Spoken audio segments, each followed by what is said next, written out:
Support comes from Gemma, architects, planners, and designers seeking to bring joy to their clients and communities. Details at gemastl.com. From St. Louis Public Radio. This is the Politically Speaking Hour on St. Louis on the Air. I'm Jason Rosenbaum. It's been a really busy week in national and regional politics. Congress failed to prevent the government from shutting down. Democratic leaders like Illinois Governor J.B. Pritzker are sounding the alarm about President Donald Trump sending troops to American cities. And closer to home, former Congresswoman Cori Bush is headed for a rematch next year against her successor, Congressman Wesley Bell. But some St. Louis area residents are still reeling from an hour-long press conference Trump conducted last week. Today, we're delighted to be joined by America's top medical and public health professionals as we announce historic steps to confront the crisis of autism. Horrible crisis. When he spoke to reporters at the White House on September 22nd, Trump and members of his administration promoted a highly disputed link between taking Tylenol during pregnancy and autism. Despite having no medical training, Trump extolled women to, quote, tough it out without Tylenol, except in the cases of emergencies. But what caught the attention of autistic St. Louis residents and parents of neurodivergent kids, like myself, was how Trump framed the neurological disorder as a tragic affliction that ruins lives and dashes dreams. The meteoric rise in autism is among the most alarming public health developments in history. There's never been anything like this. There are two things striking about that statement. Trump, as well as Health and Human Services Secretary Robert F. Kennedy Jr., continued to highlight the increase in autism diagnoses without important context. That is, the criteria for diagnosing autism has changed, and more parents are screening their children than in decades past. Trump alleging that autism is, quote, a horrible crisis made people I spoke with think the president was implicitly saying that the very existence of autistic people is a crisis or problem that needs to be solved. And that's not sitting well with autistic people or millions of families with autistic children. My children did not ruin my family. And, we are better parents because of my children. That's Afton resident Stacy Hill. She's a retired teacher and mother of 3 autistic children. 2 have higher needs and have trouble communicating. They also can't be left alone. Like others I talk to, Hill doesn't whitewash or glamorize autism's challenges. Lower needs autistic people who can live or work independently may struggle completing normal tasks, like going to the grocery store or driving. And autistic people with higher needs often need in-home aids. But Hill added that Trump's push to link Tylenol with autism is part of an old trope, where people blame mothers who give birth to autistic children. That's what happened decades ago, when some doctors pushed the now discredited theory that autism appeared in kids whose mothers were cold or uncaring toward them. I mean, even more with just the Tylenol thing. It's what should you be afraid of? Autism is a horrible thing. It destroys families. Boom. People are now afraid of it. And now you have something then for them to blame for it. St. Louis County resident Lila Novakowski had a fairly similar reaction to the press conference. I watched a good bit of it, and then I had to take a break. Novakowski has autism and is the parent of autistic children. She's also the owner of We Rock the Spectrum, a Fenton-based business where neurotypical and neurodivergent kids can ride on a zip line, design arts and crafts, and just have a great time.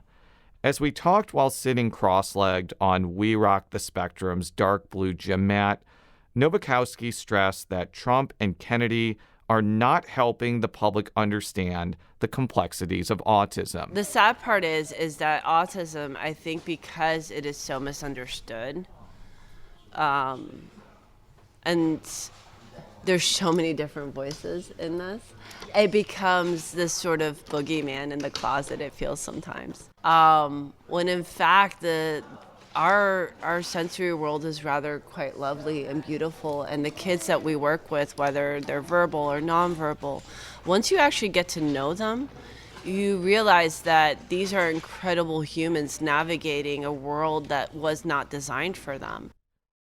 And while James Turner III was disturbed by the press conference, he wasn't necessarily surprised. Turner is well versed in state and national politics. He's a legislative aide at the Missouri Capitol and often writes incisive articles about the Show Me State's disorienting political culture. They're putting out information about autism that is misleading, but also characterizes it as something that's inherently negative to have.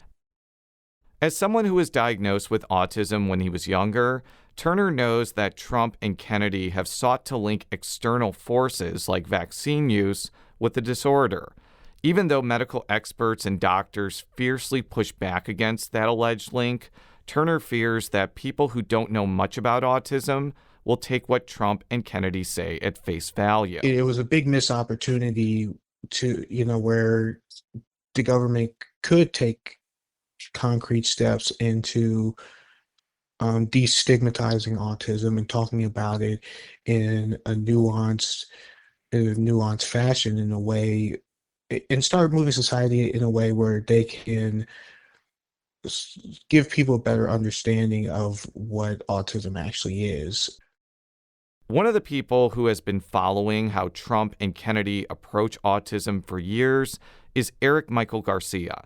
He's the Washington bureau chief for The Independent, a United Kingdom-based online newspaper, and he's also the author of We're Not Broken: Changing the Autism Conversation. That 2021 book detailed Garcia's journey from being diagnosed with autism and how governments and institutions can make life better for autistic people. Yet even Garcia, who has heard Trump and Kennedy speak many times about autism, was surprised by the tone and the language in this press conference. And he talks about how this one woman in his building lost her son, lost her boy. It was all this kind of tragic apocalyptic language, and it was really just it was surprising and it was shocking to hear that from the president of the United States.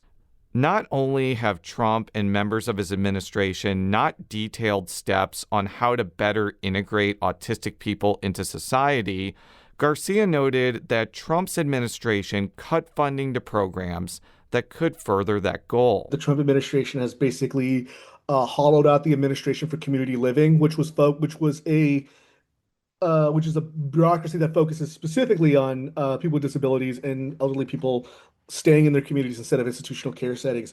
And the ultimate irony is that when I talked with officials who were leaving the administration for community living, they said that during the first Trump administration, they leaned heavily on the ACL for protocols for COVID-19 for community living and how to make sure that people with disabilities and elderly people weren't infected.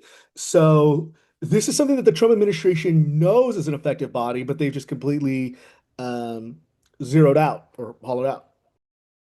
While autistic people and their allies were not happy with Trump's press conference, their anger and disappointment and fear is not stopping them from trying to reorient a world stacked against autistic people. That may come off as an impossibly ambitious platitude, but some people point out practical and low-cost ideas. For instance, Luke Barber is a St. Louis County resident who ran twice for state representative. He's also autistic and made disability rights a major part of his campaigns. Barber says that businesses could try to accommodate autistic people by dimming their lights or not playing loud music. That, he said, could make it easier to complete essential tasks like shopping for groceries. The aisles aren't big enough in the grocery store, or the super bright lights that are almost blinding kind of level brightness. I also suffer from migraine symptoms, the super bright lights is enough to almost cause me to have a drop attack. Becca and Mike Vitale live in Sunset Hills. They're the parents of a 4-year-old who is nonverbal, but is able to communicate with the assistance of a special communications device. Becca Vitale says that one thing that governmental and civic leaders could do is normalize how people need what's known as AAC devices to communicate. I guess what I'm saying is, of course, it's challenging. It's not like every day's roses, but it's just the reality of the world and living in a neurodiverse world full of different kinds of people. So instead of focusing on what the issues are, we should instead focus on how we can be more accepting and accommodating to people that operate and communicate in a different way other than ours.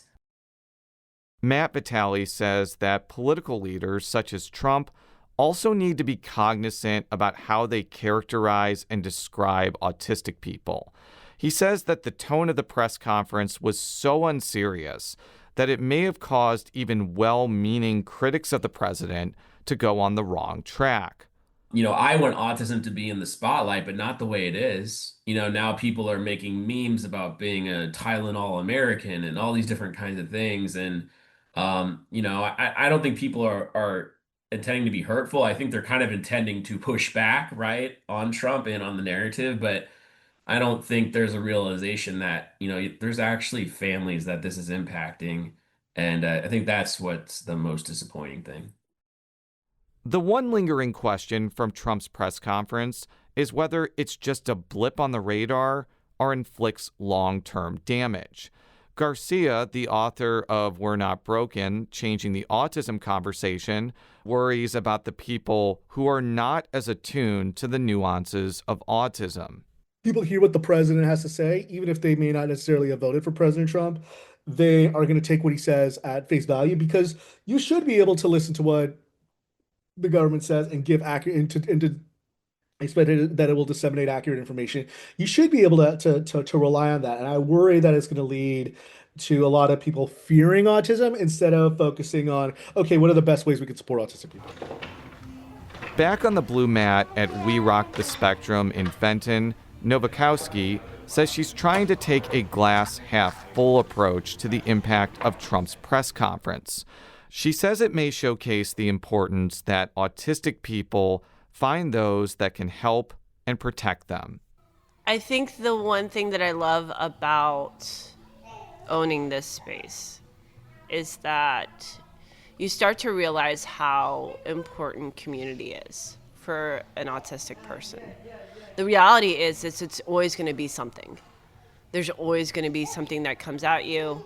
But if you have community and you have people, whether they're autistic or not, whether they're just friends, whether they work in the space, whether they're teachers, whether whoever they are, however they come into it, they become your protective barrier. And so when things like that come at you, you start to recognize nothing can actually hit you. Today's episode was produced by Jason Rosenbaum. Our audio engineer is Aaron Dorr. This podcast was mixed and edited by Aaron. Our executive producer is Alex Hoyer. St. Louis on the Air is a production of St. Louis Public Radio.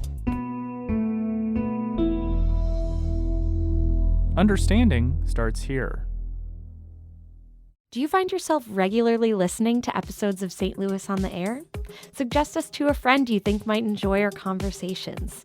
And leave us a review and rating on Apple Podcasts on the App Store. It's the simplest way to help people discover our show. Thanks. St. Louis Public Radio is a member-supported service of the University of Missouri St. Louis.